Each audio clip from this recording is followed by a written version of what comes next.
Okay. Right.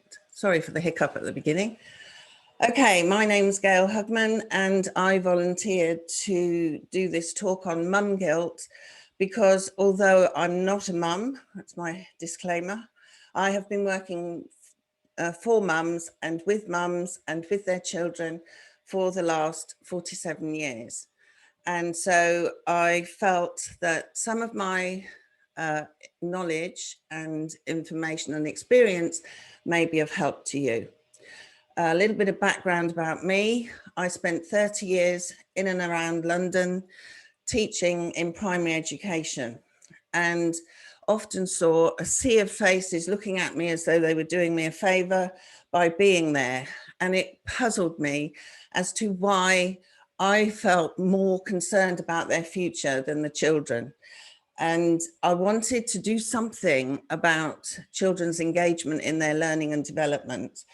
I asked a young colleague at one point what it was he found most challenging in teaching, and he said immediately, motivation.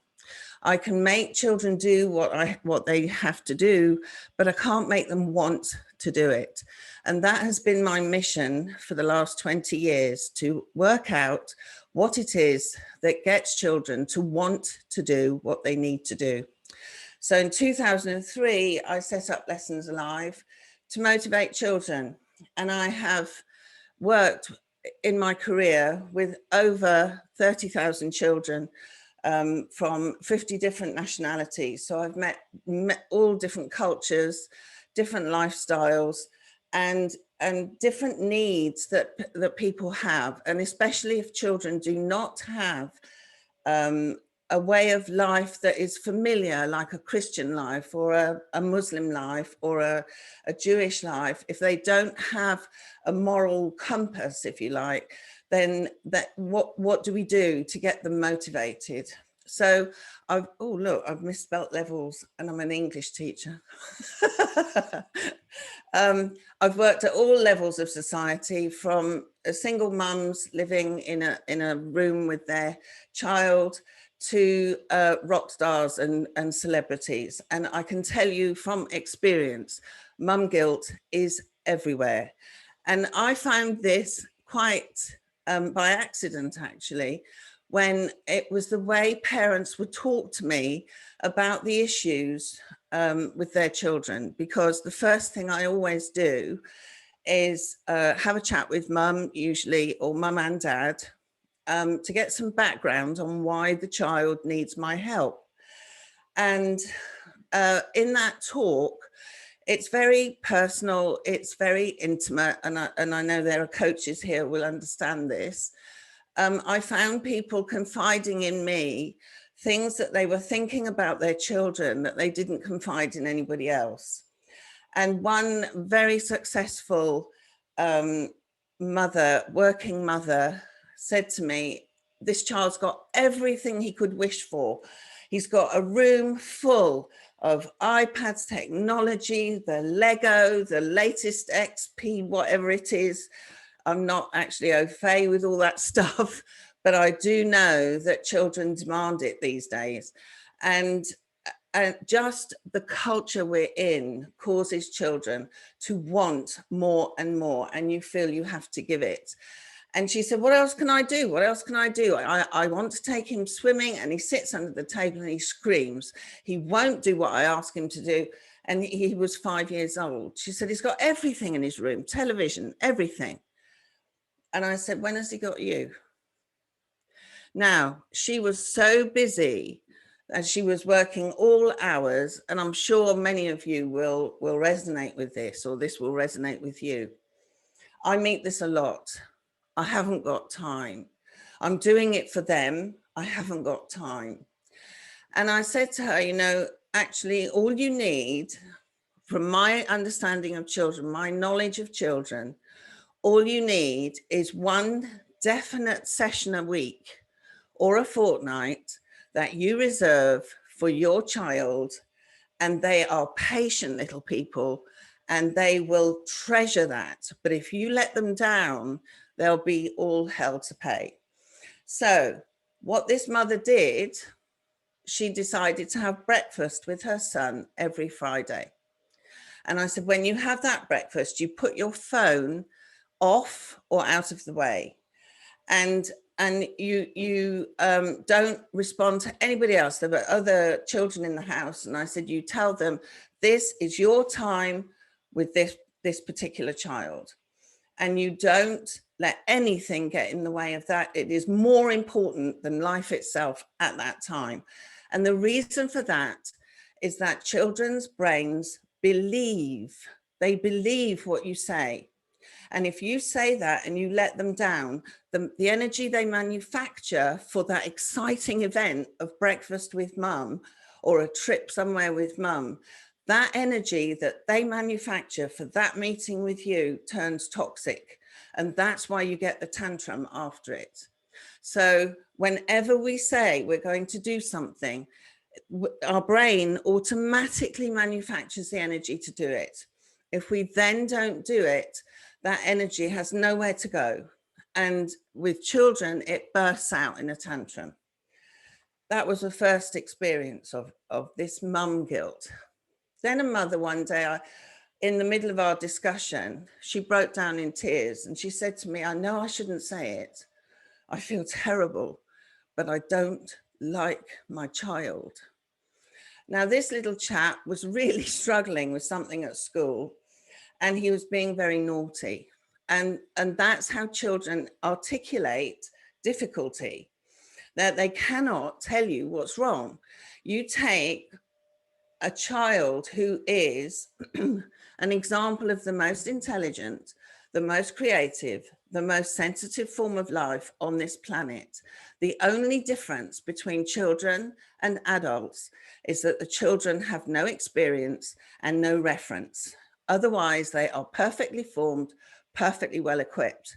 And the only way they can tell you they're in trouble, that they've run into something they can't handle, is through their behavior. And this child was just screaming in his behavior, I can't handle what's happening to me. It turned out that he had dyslexia. He was 7. He had dyslexia and he was really struggling at school. And I said to this mum, as she sat there sobbing with the box of tissues and confessing all this guilt, I said to her, you know, you don't dislike your child. You love your child.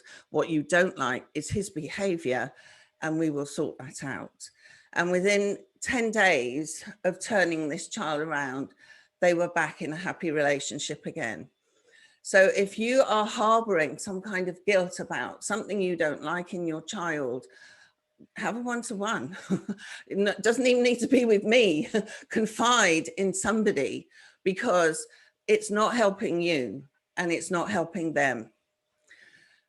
Then I had a client who moved from this country to another at a fairly critical time in her son's education.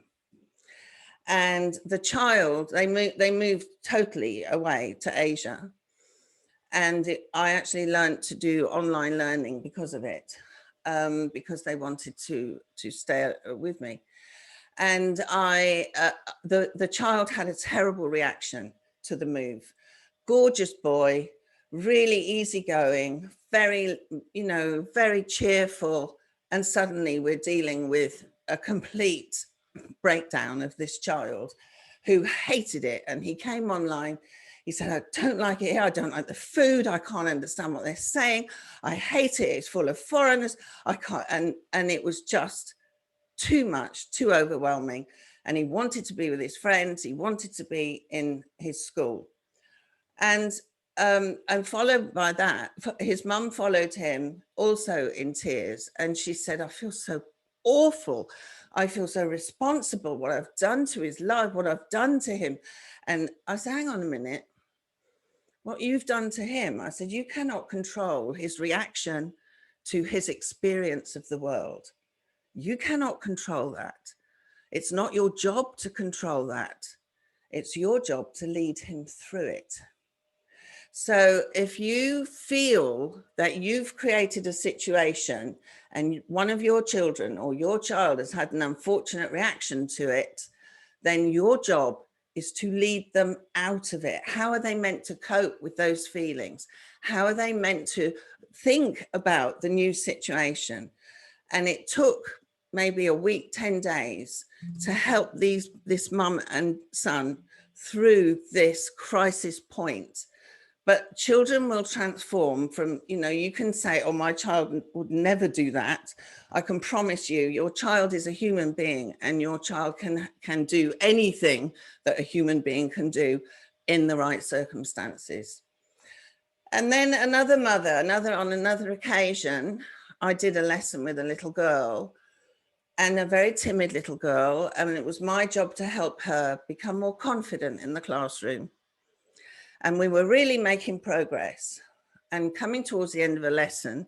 And she was really excited about her mum coming home from work and telling her what we'd been doing and what we'd achieved. And I was feeling really pleased with where we were. And mum came in, and the first thing she said was, "Did you tell Gail?" And the little girl said, "No." And the mum said, "I think you should tell Gail." And the little girl said, "No, mummy, please."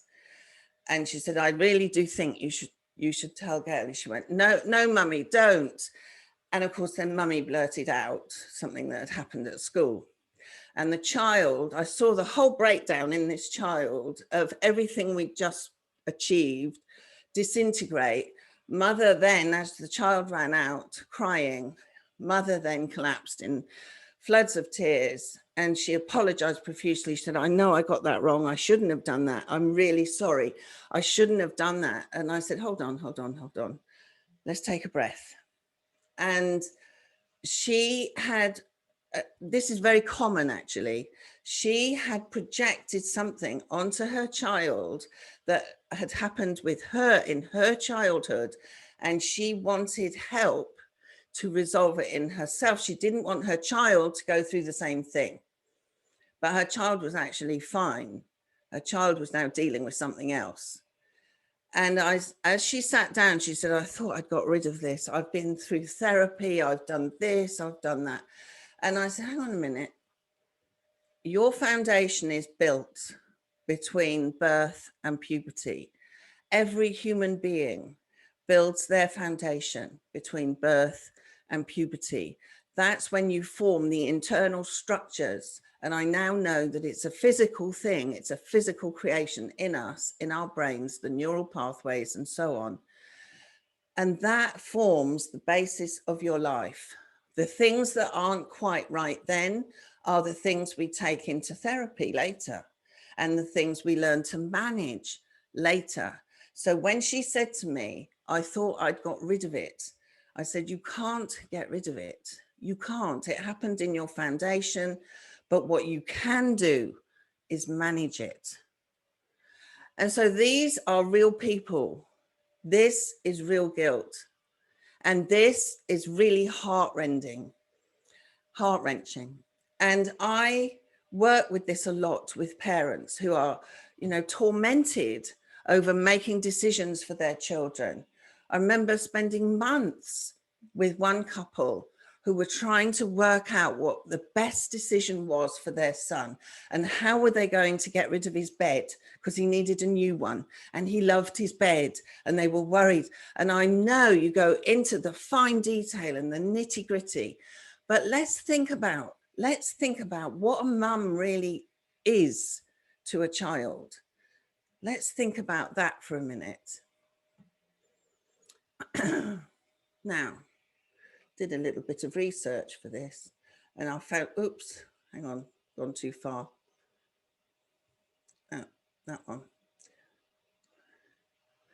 That I wanted to move this box. Can you see the box on my screen? Okay. The number of working mums has tripled since the 1950s. My childhood was in the 1950s. In the very first lockdown, I got up one morning to feed the cat at 6 o'clock. And we had beautiful weather, if you remember, last March. It was absolutely glorious every day. It was lovely. If you've got to have a lockdown, it was a nice time to have a lockdown. And I opened the back door to have a cup of tea.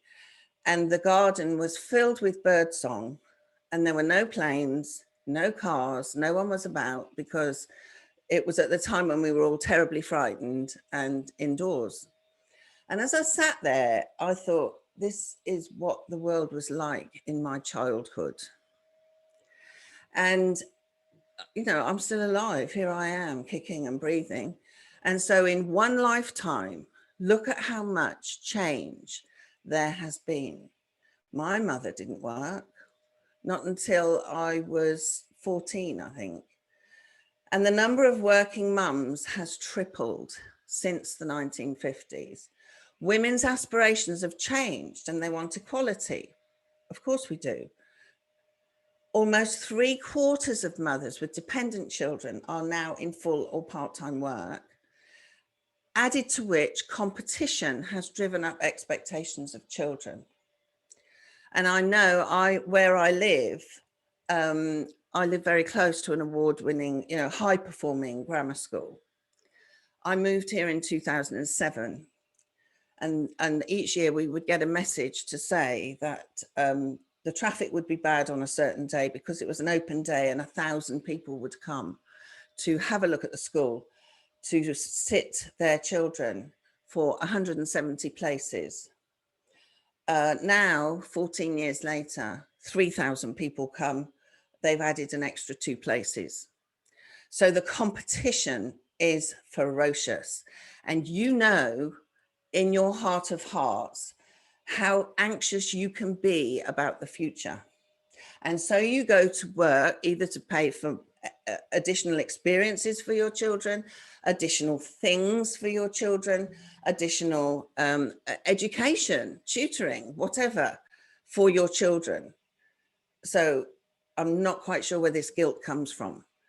Let's move on. 2 questions that I would pose for the breakout rooms. Is there anything that you think your child needs from you that you're not giving? And if there is, what small change can you make to satisfy that need? Now, is there anything that you think your child needs from you that you're not giving? There is some kind of fantasy that children need you to be there with them for the first however long of their life. While they're totally dependent, maybe, while they're totally dependent, of course you're going to feel you should be there. That is instinctive, intuitive. It's what you're filled with as a mother. But I have had parents saying to me, if I don't get my son into that school, it's going to be terrible. You know, there's going to be this, that, and the other. He's only at level 4. And I'll turn around and say to them, if that child was in a hospital bed, you wouldn't care what level his reading was. I mean, let's get real with some of this. What do your children need for the 21st century? What do you need to equip them with for the 21st century? Because birth to puberty is when that foundation is formed. So you need them to be resilient. You need them to be organized. You need them to become independent. They love it. That's what they want. They want independence. You need them to be confident. And I can tell you, when parents say to me, he's got this maths homework to do and I'm not quite sure how to do it. I've had a go, and I say, can you do that by yourself? Do you know how to do it? Yes, but I don't know how to do it the way the school does it. And I will say to them, do the way that you feel confident and tell the child, this is the way that you get to the answer. If they want to know how the teacher gets to the answer, then they go, you don't need to know what the teacher knows. You need to be confident so that you can give your child confidence, because what is in you is what you give your child. If you are full of confidence about something, they will be confident. If you are adventurous, you're an entrepreneur, duh, then your child will be adventurous. You cannot control them. They don't need that. I once ran several years running, I did a workshop for 14-year-olds in a Catholic church. I know I've had that kind of life where I find myself going, how did I get here? But the reason was I had a client who spoke to, she was very religious and Catholic, and she spoke to her priest about me because she said, I've never heard anyone talk to children the way that this person does. And I would love the youngsters who can't afford to have her to hear what she has to say. So the priest called me and said, would I come and do a workshop with the children? And I said, of course, you know, what would be a good subject? I mean, and he said, well, relationships are getting a little strained at the moment with their parents. They're quite streetwise, these children. And so if you can talk about that, that would help. So I went along to do a workshop called What is a Parent and What is It For? And I gave all the youngsters, all the 14-year-olds, pencils and Post-its. And I said, I want you to write on the Post-it what you think. What is a parent? What is it for? And this girl shouted out straight away, nosy. That's what they are. So I said, oh, really? I said, why do you think that is? And there were a few parent helpers there, you know. And we talked about what makes a parent nosy? Why would they do that? Why would they behave like that? Are they trying to control you? Heaven forbid. And I spoke about two opposing forces because I'm very much based in, I want to be able to see it, feel it, know it. I don't want, you know, I want to see it for myself, whatever it is I'm supposed to understand. And I said, there are two opposing forces. I said to the children, what you want, and you can't help it, you want to get out there and strut your stuff. You can't wait to get at the world and grow and develop and contribute what you've got, your special gift. I said, but there's a thing in your mum and your dad that wants to protect you because they've been here so much longer. So they have an overwhelming power to protect you. You've got an overwhelming power to get out. And where those two run into each other, there's conflict. So maybe your child, when I say, is there anything you think your child needs that you're not giving? Maybe your child needs some deeper understanding about where you're coming from. They really appreciate it when you give them that. It may not be things, it may not be time, it may be they need a deeper understanding of where you're coming from, because they don't understand when you stop them that you're coming from that deep, deep place. And what small change can you make to satisfy that need? Might be just having everybody, the whole family together for dinner, you know, special dinner once a month. I do not believe that you can't give your child everything they need and feel really proud of yourselves as mums. So before you go, your children came to join your life, not take it over. Keep them in their place. I'm talking, you can wait. It's meant with endearment because they want to learn from you. They look to you for your leadership and guidance. They've landed on planet Earth, and by golly, it's a busy place. And my head is spinning. The children I meet have been through, some of them have been through so much. And of course they can't learn. Their heads are full of stuff they do not understand. And my job is to help them relegate that so that they can focus on their development. It's to say, don't get involved in that. You know, this is where it fits. They're built to be independent. They will love you if you show them how. Little girl, little 4-year-old used to come trotting in when I worked with her brother, because I've got these roll-up pencil cases. Oh, you can't see it with my background. That's my bookcase, by the way. I've got these roll-up pencil cases, and she would wait by the door. She would see me about to roll it up, and she'd run in going, me do, me do, me do, and she would want to roll it up. And there's a skill in that. There's a skill to that, to being able to roll it up tight enough to press the buzzer, the popper. So show them if they want to do something, show them. They need reference. Go out and find out the names of every single bird. We want people who want to look after the planet. Go and learn the names of all the trees. Learn all the names of the herbs in your kitchen. Show them why you organize the kitchen the way you do. Show them everything. They need to know everything, and they need skills. So what you and your child both need to know, both, you have a life too. That's really important that they realize. You've got their back at all times. That's another thing they need to know, and they'll be happy. If they know because you say to them, wait a minute, no, I can't listen to you now, go away. No, after dinner, no this, no that. But they need to know, because a child said to me, I can't ask my mum because she's at work. When she said that, mum almost flew across the kitchen and said, I'd always be there if you're in trouble, in difficulty. So mean what you say. It is their anchor of security. If you and ah and your boundaries are flexible, you haven't got boundaries.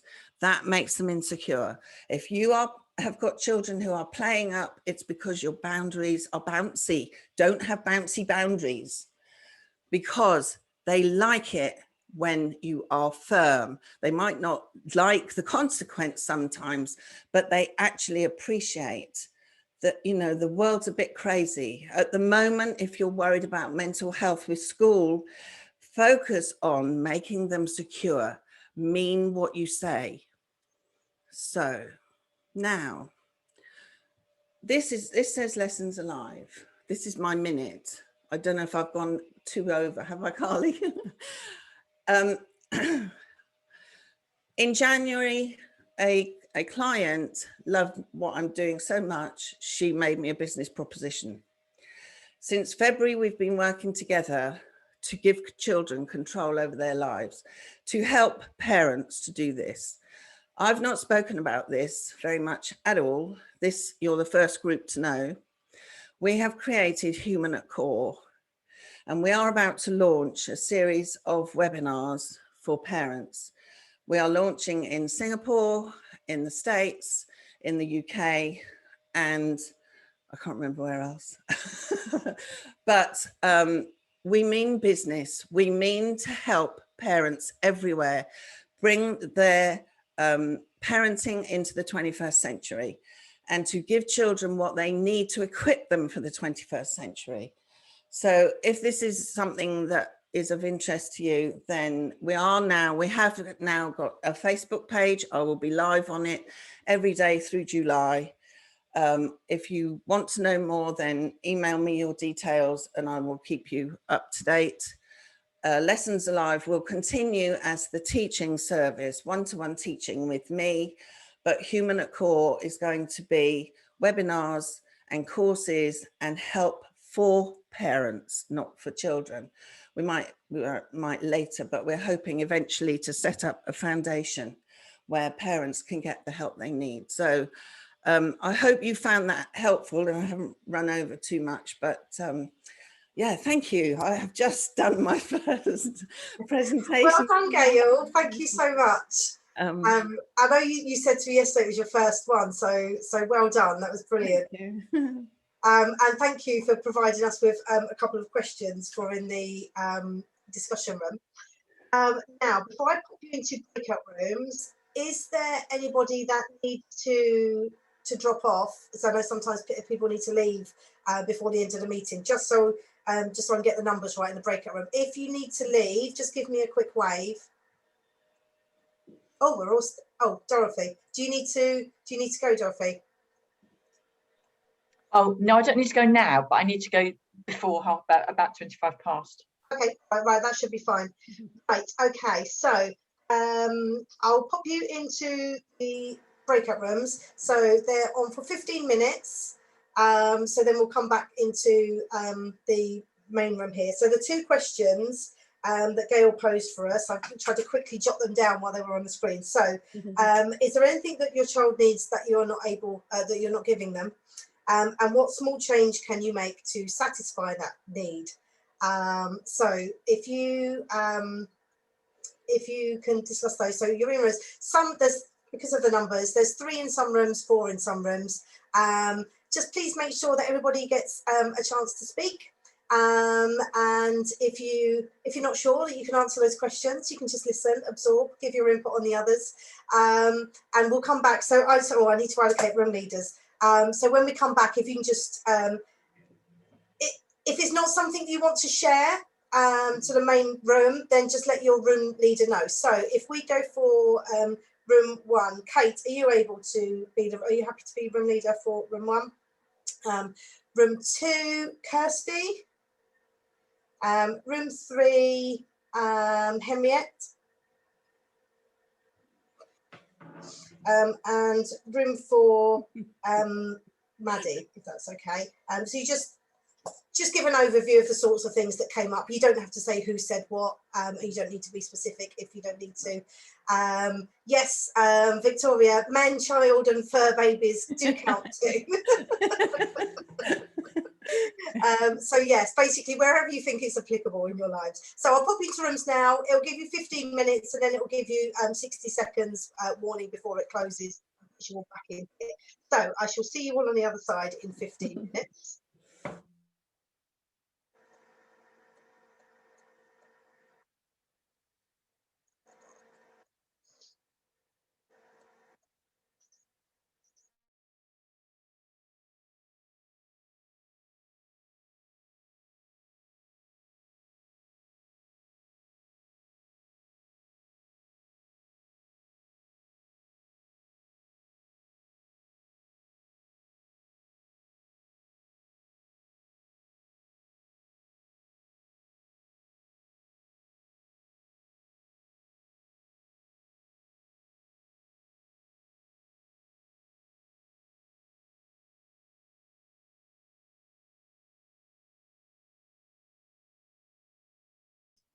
It's saying it's recording at the moment, Carly. No, I've just been trying to stop it and I did forget to stop it after